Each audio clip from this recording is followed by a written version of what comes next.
মাননীয় সদস্য জনাব পীর ফজলুর রহমান, সুনামগঞ্জ ৪, আপনার সময় 15 মিনিট। মাননীয় স্পিকার, এই মহান সংসদে মহামান্য রাষ্ট্রপতির ভাষণের উপর ধন্যবাদ প্রস্তাব রাখার সুযোগ লাভের জন্য মহান রাব্বুল আলামিন প্রতি আমার শুকরিয়ার শেষ নেই। আপনার প্রতি আমি কৃতজ্ঞ যে আমাকে বক্তব্য রাখার সুযোগ দেবার জন্য, দুইবার স্পিকারের আসন অভিষিক্ত করার জন্য আপনাকে অভিনন্দন। মানুষের শ্রদ্ধা, ভালোবাসা এবং সংসদ সদস্যদের আস্থা অর্জন করে আপনার জ্ঞান, মেধা ও যোগ্যতার আলোয় আপনি সংসদ পরিচালনা করছেন। তিনবার প্রধানমন্ত্রী নির্বাচিত হওয়ার জন্য আমি মাননীয় সংসদ নেত্রী বঙ্গবন্ধু কন্যা শেখ হাসিনাকে অভিনন্দন জানাচ্ছি এই মহান সংসদের নির্বাচিত সংসদ সদস্য এবং মন্ত্রিসভার সম্মানিত সদস্যদের। কৈশোর থেকে জাতির মহান নেতা বঙ্গবন্ধু শেখ মুজিবুর রহমানকে আমার চিন্তা চেতনা জুড়ে লালন করে ছাত্র যুব রাজনীতির পথ হাঁটলেও এই মহান সংসদের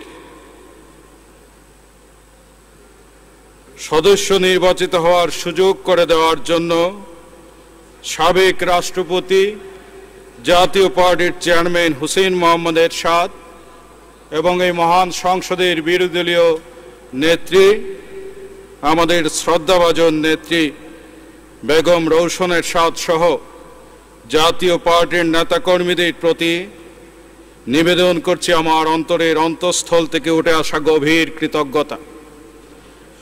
মাননীয় স্পিকার, একজন নবীন সংসদ সদস্য হিসেবে জীবনের প্রথম সংসদে কথা বলতে গিয়ে জাতির জনক বঙ্গবন্ধু শেখ মুজিবুর রহমান সহ আমাদের মহান ভাষা আন্দোলন থেকে সুমহান মুক্তিযুদ্ধ ও স্বাধীনতা আন্দোলন আর গণতন্ত্রের সংগ্রামের বাঁকে বাঁকে যারা জীবন উৎসর্গ করেছেন দেশ ও মানুষের জন্য, তাদের আত্মার মাগফিরাত কামনা করছি। এমনকি আমাদের সেই সব পূর্বসূরি যারা আর পৃথিবীতে নেই, কিন্তু আমাদের রাজনীতি ও সংসদকে তাদের মেধা ও যোগ্যতায় আলোকিত করেছিলেন, তাদের প্রতি নিবেদন করছি প্রাণঢালা শ্রদ্ধাঞ্জলি। মাননীয় স্পিকার, আমি জল, জ্যোৎস্না ও হাওড় বেষ্টিত নৈসর্গিক সৌন্দর্যের লীলাভূমি এবং মরমী সাধক ও বাউল আর লোকসংস্কৃতির রাজধানী সুনামগঞ্জের ধর্মীয় মূল্যবোধ সম্পন্ন একটি সাধারণ মুসলিম পরিবার থেকে এসেছি, যে পরিবারে আমার শৈশবে মা বাবার কোরআন তেলাওয়াতের সুরে ভোরের আলোয় ঘুম ভাঙত। আমি এমনই এক পারিবারিক ও সামাজিক পরিবেশে বেড়ে উঠেছি যেখানে হিন্দু, মুসলিম, খ্রিস্টান মিলে এক আত্মীয়তার সুদৃঢ় সামাজিক বন্ধন ছিল। আমার পরিবার, সমাজ একজন মুমিন মুসলমান হিসেবে আমাকে তৈরি করলেও অসাম্প্রদায়িক চিন্তা চেতনায় সাম্প্রদায়িক সম্প্রীতির এক উজ্জ্বল বর্ণময় পরিবেশে আমি বেড়ে উঠেছি। আমার নির্বাচনী এলাকা সুনামগঞ্জ সদর ও বিশ্বম্বরপুরের সহজ সরল প্রাণ মানুষেরা যে ভালোবাসা ও স্নেহ মমতায় আমাকে অভিষিক্ত করেছেন, তাতে আমার জীবন ধন্য। আমি তাদের কাছে অঙ্গীকার করে এই সংসদে এসেছি যে এমপি সাহেব নই, তাদের পথের সাথী, তাদের সুখ দুঃখের সহযাত্রী এবং উন্নয়নের কর্মী ও সেবক হতে এসেছি। এই মহান সংসদের অভিজ্ঞ পার্লামেন্টারিয়ান, মন্ত্রিসভার সদস্যগণ, আশা করি আমার নির্বাচনী এলাকার জনগণকে দেওয়া আমার অঙ্গীকার পূরণে আপনারা সর্বাত্মক সহযোগিতা করবেন। মাননীয় স্পিকার, একটি প্রতিদ্বন্দ্বিতাপূর্ণ জাতীয় নির্বাচন গণতন্ত্রের জন্য প্রাথমিক চাওয়া। একটি বড় রাজনৈতিক দল নির্বাচনে না আসায় সাংবিধানিক ধারাবাহিকতা রক্ষা ও সংঘাতময় সহিংস রাজনীতি থেকে দেশের মানুষকে মুক্ত করতে 10ম জাতীয় সংসদ নির্বাচনের প্রয়োজন ছিল অপরিহার্য। সর্বদলীয় সরকারের চেষ্টা, দেশপ্রেমিক সেনাবাহিনী ও আইন শৃঙ্খলা রক্ষাকারী বাহিনীর সহযোগিতায় নির্বাচন কমিশন সেটি করতে পেরেছে। কিন্তু ওই বৃহৎ রাজনৈতিক দলটি যদি নির্বাচনে এসে ভোট যুদ্ধকে প্রতিদ্বন্দ্বিতাপূর্ণ করত তাহলে আরো ভালো হতো। দেশের বিদ্যমান রাজনৈতিক পরিস্থিতিতে বর্তমান সংসদ কার্যকর করতে বিরোধী দলকে সরকারের ভুল ত্রুটির সমালোচনা করার সুযোগ অবারিত করে দিতে হবে। সরকারকে বিতর্ক সমালোচনার ভাষা সংসদীয় গণতন্ত্রের মানসিকতায় গ্রহণ করতে হবে। মাননীয় প্রধানমন্ত্রী শেখ হাসিনা দুর্নীতির প্রশ্নে পরিষ্কার বলেছেন, ছাড় দেবেন না।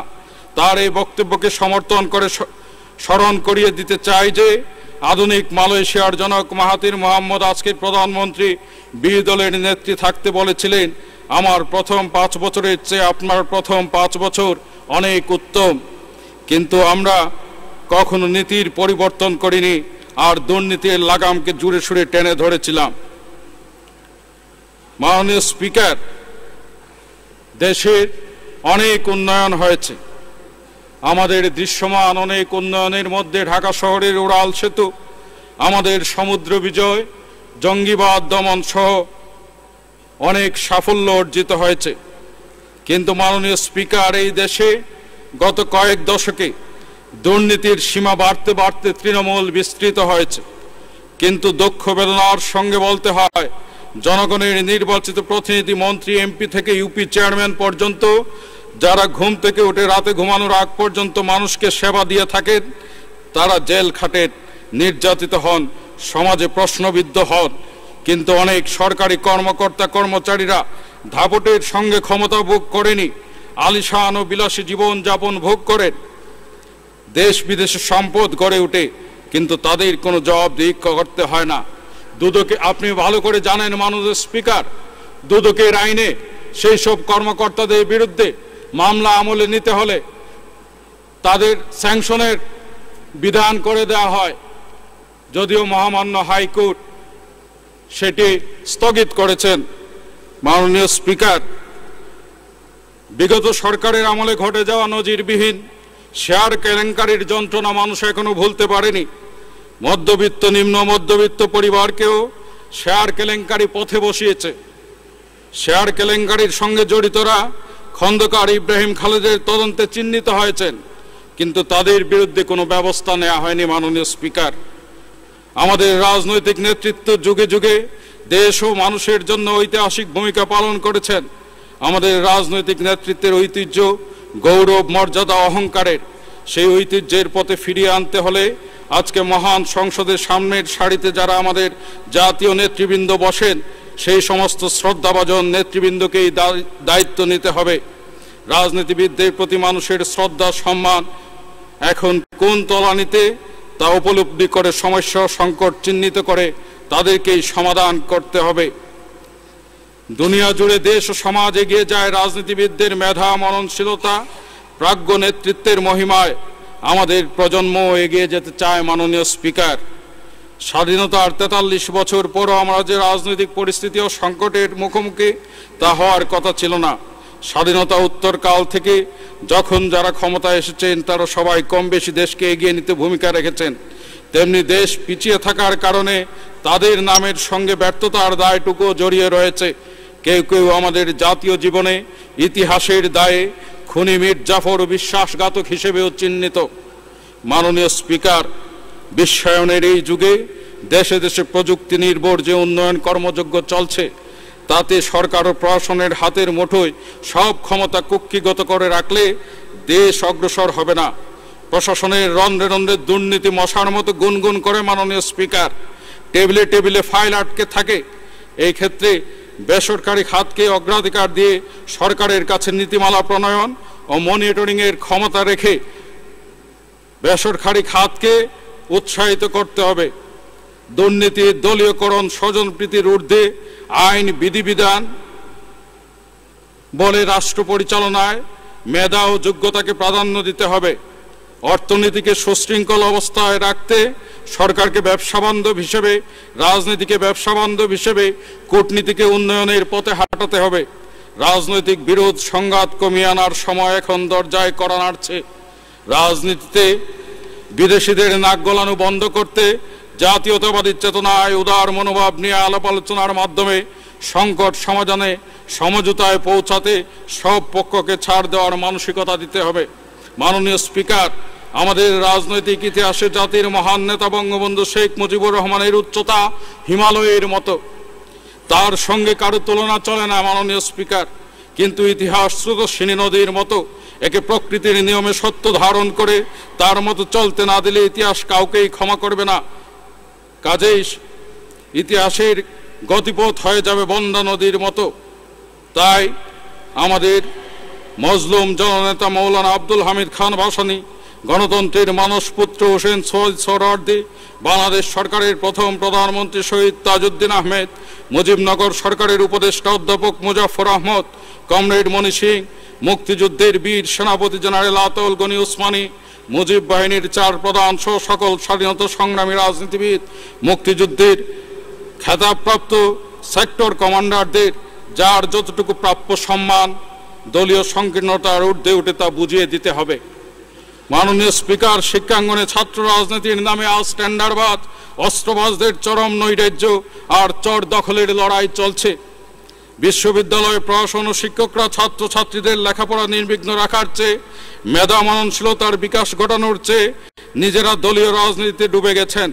অন্যদিকে বেসরকারি কলেজ, মেডিকেল, বিশ্ববিদ্যালয়ে ঘিরে চলছে শিক্ষা বাণিজ্যের মুনাফা লুটের রমরমা ব্যবসা। আরেকদিকে শিশুর মেধা বিকাশে খেলার মাঠ আজ নির্বাসিত। মাদক সন্ত্রাসের আগ্রাসনে গোটা বাংলাদেশের তরুণ সমাজ আক্রান্ত। নানা নেশার ভেতরে গোটা দেশ জুড়ে ছড়িয়ে পড়েছে ইয়াবার মতো ভয়ঙ্কর মাদক। মাদকের বিরুদ্ধে মহান সংসদে সাধারণ আলোচনার মাধ্যমে আমাদের প্রজন্মকে রক্ষায় একটি পরিবারকে খাদের কিনারা থেকে তুলে আনার লড়াইয়ে অবতীর্ণ হতে হবে এবং আমাদের মেধাবী সৃজনশীল তরুণদেরকে সুযোগ সৃষ্টি করে দিতে হবে নিজেদেরকে প্রতিষ্ঠিত করার এবং এই দেশে ভূমিকা রাখার।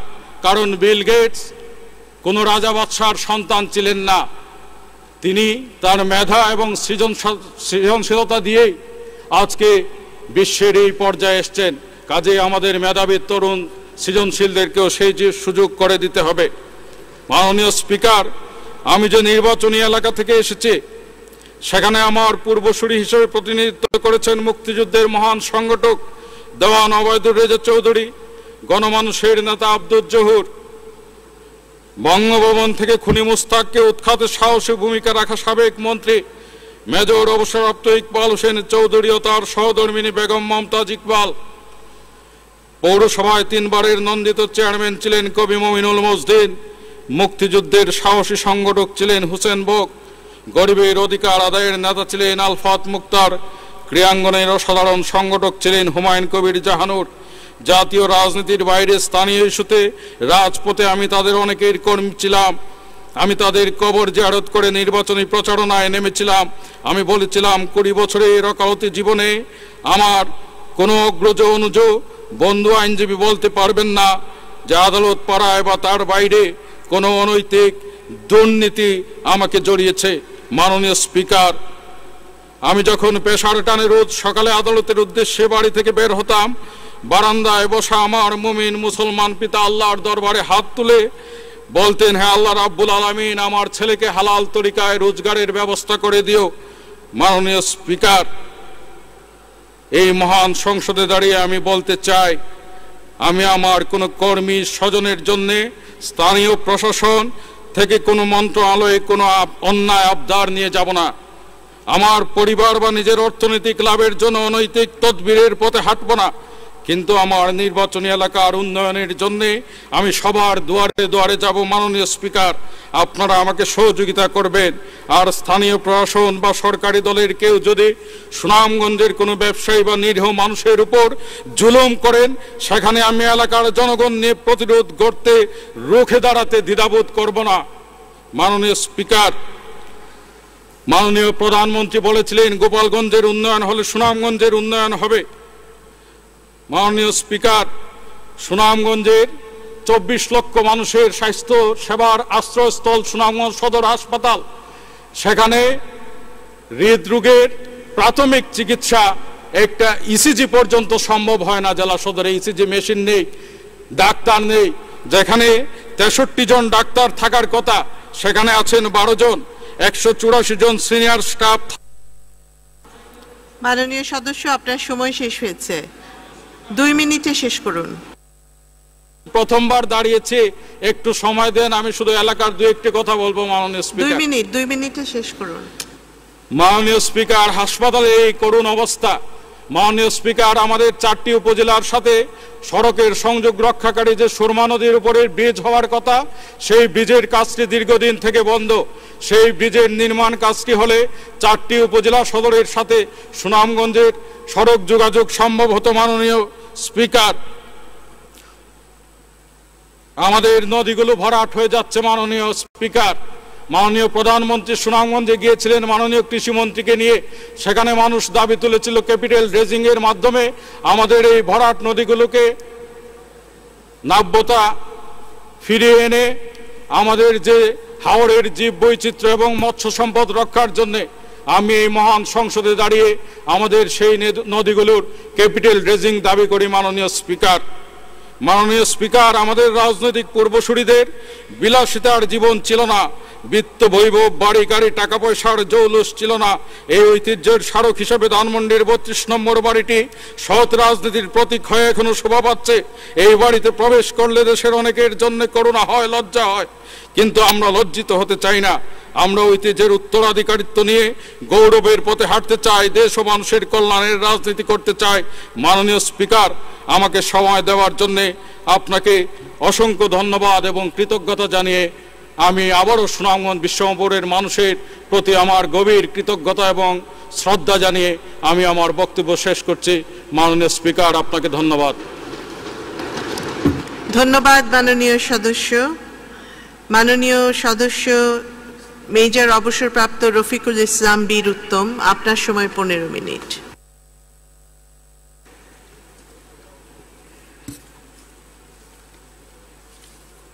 মাননীয় স্পিকার,